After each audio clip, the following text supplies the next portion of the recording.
Evil boy, evil है ये through, बिल्कुल थ्रू एंड थ्रू, टोटल अंदर बाहर इवल काला। म्यूजिक जो है ना, ओए होए, मतलब हमारे यहाँ चल रहा है ना, आपको पता है नया ट्रेंड आ गया है, कराची में तो बहुत है, कॉफ़ी रेव पार्टीज अब हो रही हैं। OST जो वजी फारूकी ने और साबरी सिस्टर्स ने गाया, कमाल, और इसका जो म्यूज़िक है ना, क्या डिस्को म्यूज़िक है, उस पर हिट नहीं था। Similar to nothing, original western music क्या बना दिया। अच्छा मुझे ना थोड़ा हुआ, नॉर्मली आप यकीन करें एटलीस्ट इंडियन फिल्म्स में बहुत ऐसा होता है, कभी कोई म्यूज़िक होता है ना तो आप उसको शज़ैम करें तो वो कहीं 4 आपको ट्रैक्स बताएगा कि वहाँ से उठाया, वहाँ से उठाया, ये इधर से उठाया है, ये सीटी यहाँ से आई है, ये रैप इधर से आया है, तबला यहाँ से आया है, फलां यहाँ से आया है। मैंने जब भी इन गानों को सर्च किया, मेरी आदत है, जब ये चला ना म्यूज़िक, जब जो आता है मुनीब पे टन टन टन टन टन टन टन टन, मुझे बहुत अच्छा लगा।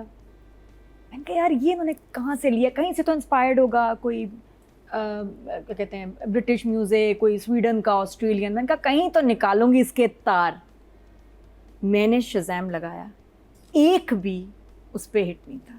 Similar to nothing, original western music क्या बना दिया, आला, मानते हैं फिर?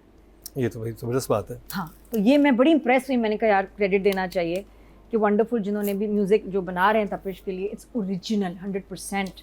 कहीं से कोई इंस्पिरेशन है नहीं, वरना शज़ैम बड़ा चला के पकड़ लेता है, वो एक तबले का सुर भी पकड़ लेगा, ओह ये तो वहाँ का है, किसी का कुछ भी नहीं है। मैंने सारा पार्ट चलाया। तो ये जो ड्रामा है ना, हाँ मुझे इख्तलाफ है इस स्टोरी से, मुझे इख्तलाफ है इस कॉन्सेप्ट से, ये जो ज़बरदस्ती की ऑब्सेशन वाली मोहब्बत, और जैसे हालात भी मुल्क में चल रहे हैं और इतने केसेस हो रहे हैं हरासमेंट वगैरह के, तो मैं उस पर कहती हूँ कि थोड़ा सा ना इस पर हाथ हौला ही रखें।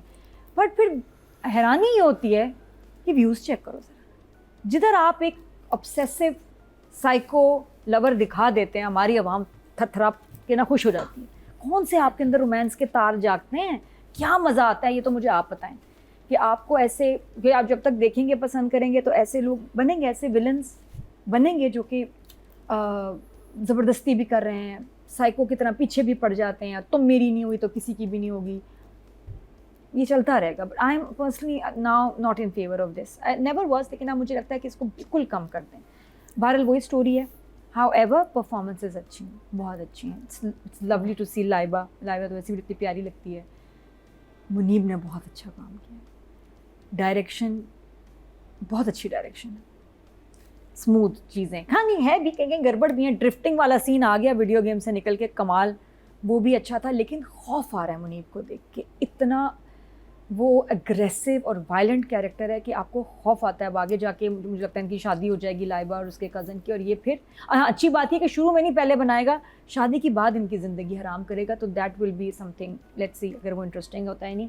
लेकिन म्यूज़िक ने, मैं म्यूज़िक से बड़ी वन थम्स अप, ऑब्सेसिव पागल क्या मज़ा आता है मुझे, बता दें मुझे आपको क्या किक मिलती है, आपको क्या जो है ना फरफराहट, सरसराहट, झुंझुनाहट क्या होता है आपको, इन लड़कियों को देख के क्या खुशी आती है, ऐसे लड़के देख के आपको जो ऐसे साइको और वायलेंट हो, बता दें मुझे प्लीज़। मैं भी समझना चाह रही हूँ कि मेरे लिए तो मिस्ट्री है कि क्यों ऐसे थीम्स, ऐसे ड्रामे दे वर्क एवरी टाइम, चाहे दानिश हो, चाहे फिरोज़ हो, चाहे ये हो। लेकिन ये कि कुछ ऑब्सेसिव लवर और पागल हो जाना, मेरी नहीं होगी, किसी की भी नहीं होगी, और अगर किसी की हो भी जाए तो भी मैं वापस ले लूँगा, ये वाला। लेकिन आगे स्टोरी थोड़ी सी मुख्तलिफ होने वाली है कि पहले तो इतना, लेकिन हम तो ये दो आगे इनकी शादी होगी और इसने ख़राब करना है उनको, ये आपकी प्रेडिक्शन है? हाँ नहीं होना है, तो वो शादी हो जाएगी और उसके बाद ये कहेगा कि अच्छा मैं अब ख़राब करता हूँ उसका घर, क्योंकि जेल में है आजकल, जो जेल में जा रहा है पीछे से लड़की को चेक करें, उनकी शादी हो जाती है। हाँ तो किसी को ना बिठा के जाया करें जेल, क्योंकि 2 ड्रामों में तो हो चुका है, ये सबक मिल रहा है, और तो कुछ जंजीरें में भी यही हुआ। तो ये थोड़ा सा इधर उधर आउट ऑफ सिटी जाए ना, ज़रा पीछे ध्यान रखें।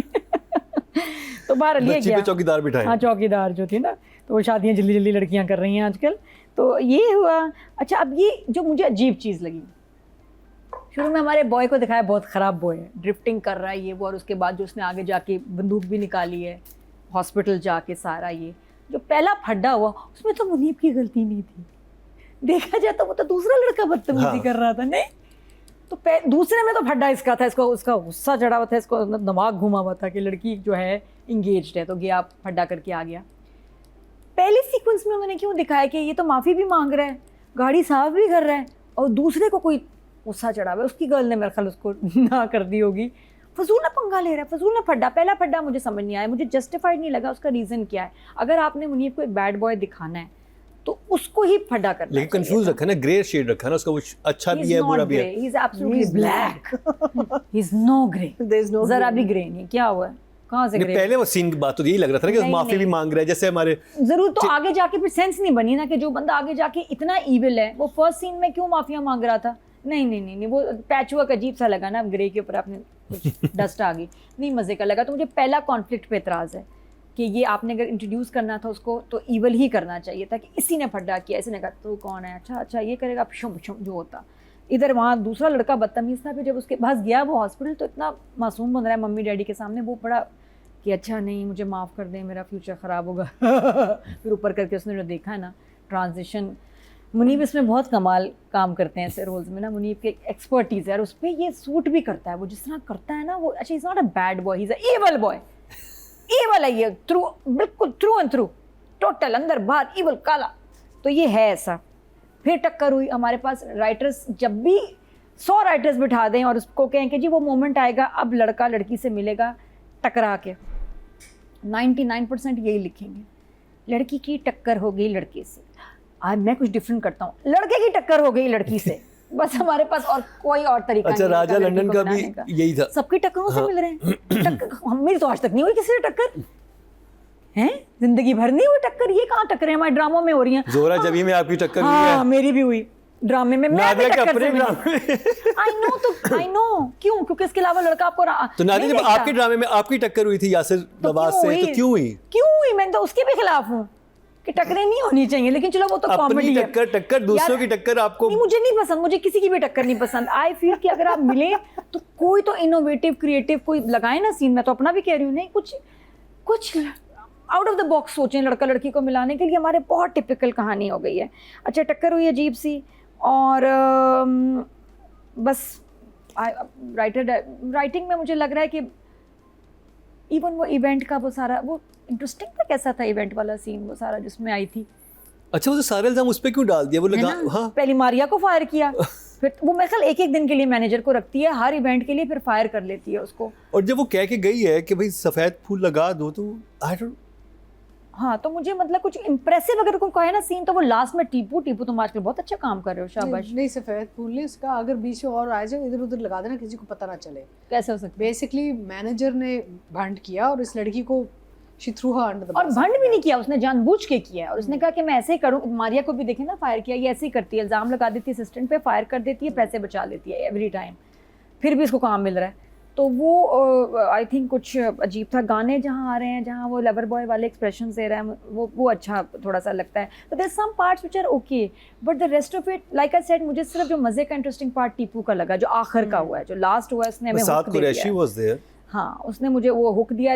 अदरवाइज लाइबा की स्टोरी, फैमिली, कुछ खास इंटरेस्टिंग अभी characters other than Munib and Tipu, मुझे कोई इंटरेस्टिंग अभी तक सो फार लगा नहीं